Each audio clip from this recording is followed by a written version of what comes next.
नमस्कार किसान भाइयों, कैसे हैं आप सभी। किसान भाइयों, आज हम बात करने जा रहे हैं धान के बारे में। किसान भाइयों, धान बनाएगी धनवान। जी हाँ किसान भाइयों, अगर आप सही तरीके से खेती करेंगे और सही तरीके से इसमें आप बीजों का चुनाव करेंगे, सही तरीके से अगर खाद डालते हैं, सही तरीके से स्प्रे करते हैं, सही तरीके से पानी डालते हैं, तो आप निश्चित तौर पर आपको एक बम्पर फसल आपको धान की मिलेगी। सारी जानकारी किसान भाइयों मैं आपको इस वीडियो में देने जा रहा हूँ। उन्नत बीज कौन कौन से हैं और वो कौन कौन से इसमें हमें खाद डालनी है, कौन कौन सा स्प्रे करना है, कब पानी देना है, कब नहीं देना है, सारी जानकारी किसान भाइयों मैं आपको इस वीडियो में देने जा रहा हूँ। तो किसान भाइयों, आइए, स्वागत है आपका अपने चैनल सलाम किसान चैनल पर। और अगर आप हमारे चैनल पर किसान भाइयों पहली बार आए हैं तो हमारे चैनल को आप जरूर सब्सक्राइब कर लीजिएगा और बेल आइकन की जो घंटी होती है किसान भाइयों उसको जरूर दबाइएगा। उससे ही आपके पास जो है नोटिफिकेशन मिलेंगे और ये वीडियो आपको मिलेंगे पूरी तरह निशुल्क। किसान भाइयों, गर्मी के समय में धान की खेती अगर हम करने जा रहे हैं तो हमको 2 से 3 बार कम से कम खेती की जुताई अच्छी तरीके से करना चाहिए। और इसके साथ किसान भाइयों, खेत की जो है बहुत ही मजबूत हमको मेड़बंदी भी करने की आवश्यकता होती है। इससे क्या होता है किसान भाइयों कि जब हम अच्छी तरीके से मेड़बंदी करते हैं तो जब बारिश होती है तो उसका पानी काफ़ी समय तक एक स्थान पर जमा रहता है, हमारे खेतों पर जमा रहता है। किसान भाइयों, अगर हरी खाद की बात अगर हम करते हैं तो ढेंचा जो है बहुत ही कारगर साबित हुई है, बहुत ही अच्छी खाद मानी जाती है। किसान भाइयों, बुआई के साथ में हमको इसमें फास्फोरस भी अगर हम इसमें डालते हैं तो वो बहुत ही कारगर साबित होती है। किसान भाइयों, इसके पश्चात हमें क्या करना है कि बुआई के समय ही हमें खेत में पानी भरकर बहुत ही अच्छी तरीके से हमको जुताई करनी है। अब किसान भाइयों बात करते हैं कि बीज की मात्रा हमें कितनी लगेगी, कितने एकड़ में कितनी मात्रा लगेगी, कितना हम बीज इस्तेमाल करें। तो किसान भाइयों उसके लिए मैं आपको बता दूंगा कि अगर आप धान की सीधी बुआई करने जा रहे हैं तो उसमें आपको बीज की मात्रा जो है किसान भाई वो प्रति हेक्टेयर के हिसाब से लगभग 40 से 50 किलोग्राम तक आपको वो उसमें लग सकती है। और अगर किसान भाई रुपाई के अगर आप करते हैं तो ये मात्रा जो है आपको 30 से 35 किलो प्रति हेक्टेयर के हिसाब से लग जाएगी। और किसान भाइयों, एक बेहद ज़रूरी चीज़ है जो कि आपको बीज को पहले आप उसका उपचार कर लें। तो उससे ये होता है कि किसान भाइयों कई हमारे इसमें फसल में कीट नहीं लगते हैं किसान भाइयों। तो उसके लिए किसान भाइयों आप क्या करें कि 25 किलोग्राम बीज के लिए आप 4 ग्राम स्ट्रेप्टोसिक्लिन तथा 50 ग्राम थीरम का प्रयोग आप कर सकते हैं और उसको किसान भाइयों आप अच्छी तरह बीज को शोधित कर सकते हैं। अब बात करते हैं किसान भाइयों धान की उन्नत किस्में कौन सी हैं जो हमें अच्छी पैदावार दे सकें, अच्छी हमारी फसल हो।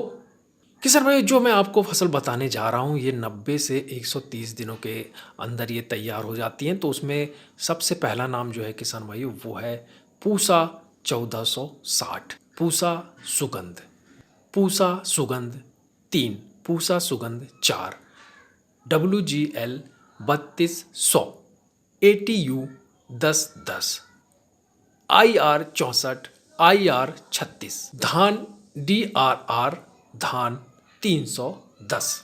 तो किसान भाइयों ये कुछ बेहद ही अच्छी किस्में हैं जिन्हें आप उपयोग करके अच्छा खासा मुनाफा कमा सकते हैं और अपनी फसल को बहुत ही अच्छी तरीके से ग्रोथ करवा सकते हैं। किसान भाइयों बात कर लेते हैं बुआई की। तो बुआई आजकल किसान भाइयों क्या हो रहा है, जो धान की सीधी बुआई जो आजकल हमारे कुछ किसान भाई कर रहे हैं और ये बहुत ही लोकप्रिय भी होते जा रही है किसान भाइयों। और इस ढंग से बुआई करने पर किसान भाइयों काफ़ी लाभ भी देखा गया है। किसान भाइयों इसकी बुआई के लिए आप क्या करें कि मानसून के आने के समय 10 से 12 दिन पहले ही इसकी बुआई की जाती है। और यह प्रक्रिया किसान भाइयों लगभग हमारे आधे भारतवर्ष में लोग करते हैं। और वहीं अगर हम दूसरे कई जगहों पे भी अगर दूसरे ढंग से होती है किसान भाइयों, एक खुर्रा विधि होती है किसान भाइयों जिसको कहते हैं कि सूखे खेतों में बुआई, तो वो भी किसान भाई हमारे करते हैं। अब किसान भाइयों बात करते हैं उर्वरक प्रबंधन की कि हमें उर्वरक इसमें कौन कौन से डालने हैं, क्या करने हैं। तो किसान भाइयों धान की फसल में उर्वरक की जो मात्रा का प्रयोग है वो बहुत ही महत्वपूर्ण है, बहुत ही आवश्यक है। और कितनी मात्रा है, कितनी हमें लेना है, ये भी बहुत मायने रखता है। क्योंकि अगर हम उचित मात्रा लेते हैं और सही ढंग से हम इसका उपयोग करते हैं तो उसमें पैदावार में भी हमें काफ़ी फ़र्क नज़र आता है, काफ़ी अच्छी पैदावार हमारी होती है। कई बार किसान भाइयों हमने देखा है कि हमारे कुछ किसान भाई हैं जो यूरिया का ज़्यादा प्रयोग धान की खेती में करते हैं, तो वो एक आगे चल के बहुत नुकसानदायक साबित होता है, उससे फसल भी काफ़ी नुकसान होती है। तो मतलब हमें ध्यान रखें कि उचित मात्रा में ही हमको उर्वरकों का प्रयोग करना है। तो मैं आपको बता दूं किसान भाइयों कि हमको इसके लिए क्या लेना है और कितना लेना है, वो मैं आपको बता देता हूं। किसान भाइयों, नत्रजन हमें लेना है 100 से 120 केजी, मतलब किलो। 100 से 120 किलो हमको नत्रजन लेना है। फास्फोरस हमको 60 किलो लेना है और पोटाश 40 किलो लेना है और जिंक हमको 25 किलो लेना है किसान भाइयों। इसके लिए क्या करना है और किसान भाइयों, हमको कि 100 से करीब 120 किलो हमको डीएपी लेना है, 70 किलो हमको एमओपी लेना है किसान भाइयों, और 40 केजी हमको यूरिया लेना है और 25 केजी जिंक लेना है। इसको किसान भाइयों प्रति हेक्टर के हिसाब से हमको दर से इसकी हमको रुपाई के समय इसका उपयोग करना है। किसान भाई, यूरिया बहुत महत्वपूर्ण होता है खेतों के लिए, लेकिन इसको हमको मात्रा जो है सही होना चाहिए, हमें मात्रा सही होना चाहिए और समय इसका किसान भाइयों बहुत ज़रूरी है कि किस समय पर हम इसको दें। तो यूरिया किसान भाइयों आपको क्या करना है, ले लेना है 60 से 80 किलोग्राम लेना है और रोपनी से 4 से 5 सप्ताह के बाद हमको इसको डालना है और एक बार फिर हमको 60 से 80 किलोग्राम मात्रा लेना है और अब हम रोपनी के 7 से 8 सप्ताह के बाद हमको प्रति हेक्टर के हिसाब से खेत में इसका उपयोग करना है। तो ये तो बात किसान भाइयों उर्वरकों की हो गई। और किसान भाइयों, अब बेहद ही महत्वपूर्ण बात है सिंचाई। अब हमको सिंचाई कैसे करनी है, क्या करना है, कब डालना है, कितना पानी देना है। तो किसान भाइयों, धान की फसल को फसल में जो अधिकतर पानी की आवश्यकता होती है, ये तो आप सभी जानते हैं। जब हम रुपाई करते हैं उसके एक सप्ताह के बाद हमारे कल्ले फूटने लगते हैं।